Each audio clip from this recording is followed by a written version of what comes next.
Hello, so today I wanted to talk about visualization before and during competition. I got asked a request to do a video on this topic, so I wanted to kind of just touch upon it. And so we're going to kind of break this apart into different sections and looking at obviously how do you visualize and what do you visualize prior to a competition, and then how do you do it, and what do you maybe visualize during a competition. So first, when we're looking at prior to a competition, that can also get then divided into kind of maybe two parts. One is maybe right beforehand, and then another part can be kind of the days or maybe weeks leading up to that competition.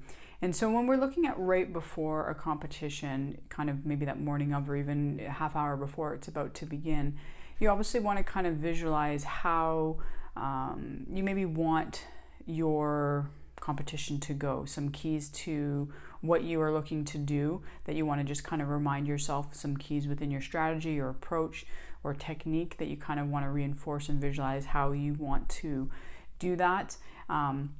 It's also good to visualize how you maybe want to feel at the end of your competition. How do you want to walk away? Do you want to feel like you gave it your all, that you're kind of happy with what you gave? That obviously always are room for improvement and things we can work on, but how is it that you want to feel as you walk away? So those emotional components are important too. The confidence maybe you want to feel during the competition, your ability to kind of stay focused. Those are things you want to do right before the competition. Now, the days before and the weeks leading up to the competition, you still want to do that. You still want to kind of look at your ideal performance. But it can also be beneficial to kind of visualize plan Bs, because nothing is ever going to go the way exactly as you had planned. And so one of the things I do with a lot of my clients is to go over the what ifs. What if X happens, then here's my solution, here's my plan to kind of deal with it.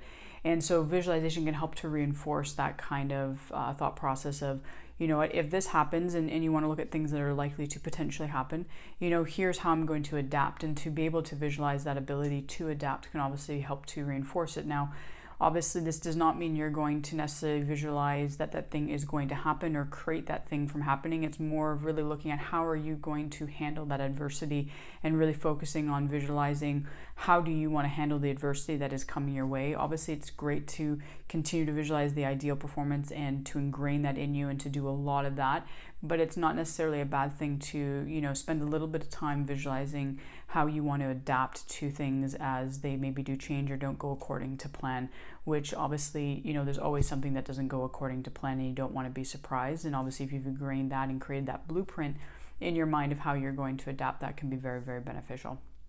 And then when we're looking at within the competition, obviously for a variety of sports, it's going to look very different with how and when you can visualize. For some sports, you can't really visualize in one sense in the middle of the competition. It might be only right at the end of the competition. But a great way to use visualization within a competition, if you have the time, is to visualize when you have made maybe a mistake or done something not in the way that you really wanted it to go, that at that next opportunity, when there's maybe a break in play or you have that ability to spend a little bit of time on it, is to visualize how you wanted that play or that instance or that situation to go. And that's really beneficial because now you're creating a positive rep in your mind. And as I've talked about in other videos, your mind and body doesn't know the difference between what we vividly visualize and what we actually do. So even if you did something not in the ideal manner, if you then visualize the ideal way you wanted it to go, now you've kind of created that rep as well into your mind and body. It's as if you've done it. But it also helps us to learn faster. We're now able to say, okay, that's not exactly how I wanted it to go. This is how I want it to go, right? And to help, kind of create that correction within us. So that's very, very important. I usually use that as a strategy when I'm helping, players in specific sports, let go of a mistake.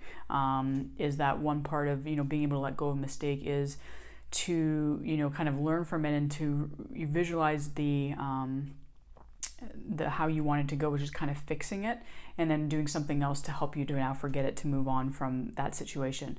And that's really how you can use visualization in the middle of a competition, is really to help you to correct and self-correct something that maybe you didn't really want to do. So there are some ways that you can use visualization before and during competition.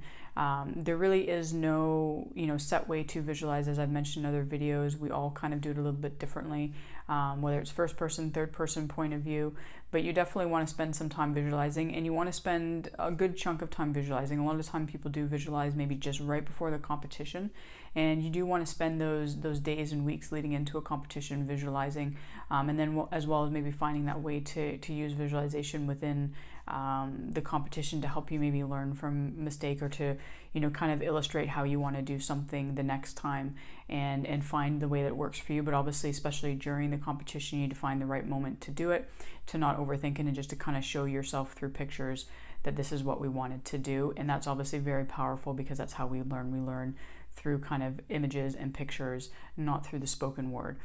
So anybody has any questions, please let me know, and I hope this helped.